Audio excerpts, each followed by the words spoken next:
President, I just want to comment on the statements that have been made by my colleague and friend from North Dakota, who has been an amazing leader, a very strong leader here in the United States Senate since she came, trying to shine a spotlight on the issues, particularly surrounding our Native American and Alaska Native children. We're working together on a commission that really does help to drill down to find those best supports that we possibly can for these children that in so many instances have been left behind. And as you speak about our tribal institutions, our tribal colleges, and that next step to launch our young people successfully, and recognizing that we have opportunities to grow and do better by our tribal colleges. I had an opportunity just yesterday to be visited by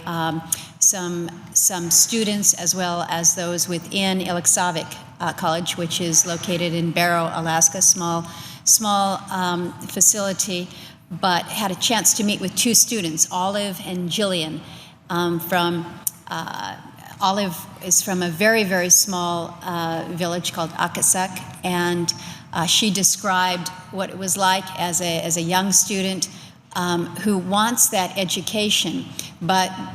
just the idea that one would go hundreds of miles away to the big city in Fairbanks or Anchorage to pursue an education was simply not possible, and how these students have been given opportunities in ways that perhaps they and their families never dreamed possible. So I stand with my colleague as we have stood shoulder to shoulder with so many of these issues that impact our native children, our young people, their futures and their opportunities, and recognizing that education can be that key to a better life and a better path forward. Madam President, would the senator from Alaska yield to a question?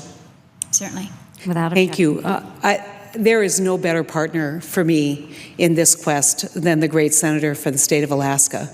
We have spent so much time relaying and recounting our experiences in visiting with Native Alaskans, or in my case, American Indians, talking about the challenges and talking about what needs to happen and how we need to shed a light on not only the despair so that we all are motivated for change, but how we need to shed a light on the great hope and the great spirit that is happening. And I know that my great friend has had the experiences where you just wonder how